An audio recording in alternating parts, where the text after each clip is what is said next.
La Journée internationale des droits de l'homme est placée cette année, 10 décembre 2024, sous le thème de la sensibilisation des écoles et des lycées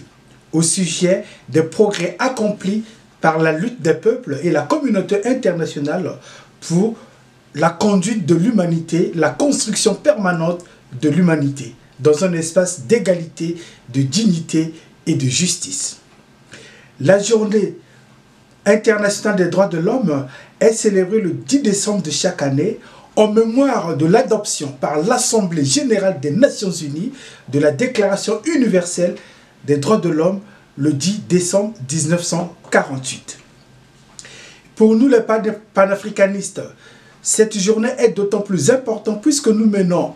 une lutte contre le néocolonialisme qui entrave l'Afrique depuis plus d'un demi-siècle dans sa marche vers le développement, qui prive l'Afrique de ses capacités humaines, matérielles, économiques de se développer.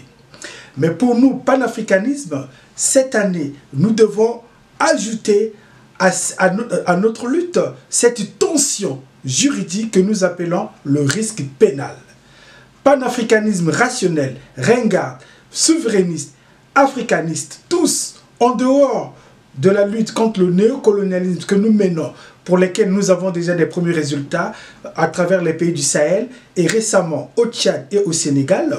Et nous devons donc nous attaquer à nos autorités en Afrique subsaharienne qui continuent de servir de vassaux à l'impérialisme et au néocolonialisme, mais par le respect des droits de l'homme en leur inculquant ce que nous appelons en droit le risque pénal.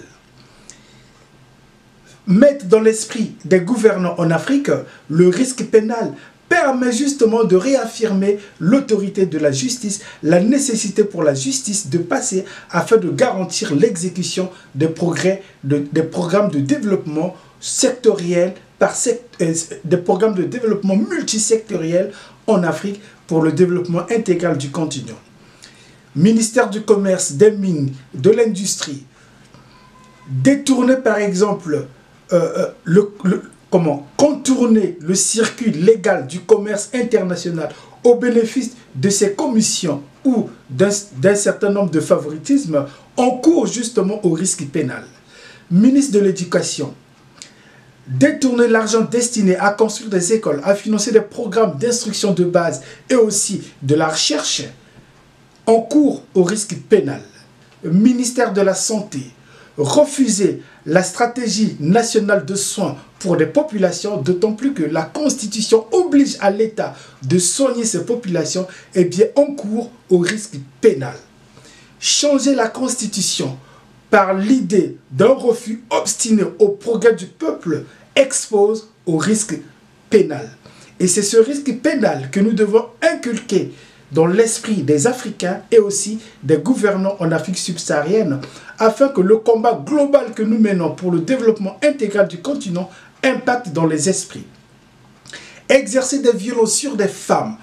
à cause du statut réducteur des femmes, alimenté par le poids des traditions, expose au risque pénal. Et aujourd'hui, importer une culture de pédophilie, d'homosexualité qui n'a rien à voir des mœurs africaines nobles, expose au risque pénal lié justement à l'utilisation des êtres humains ou aux abus sexuels ou encore à la répression prévue au Congo-Brazzaville par exemple par la loi du 14 juin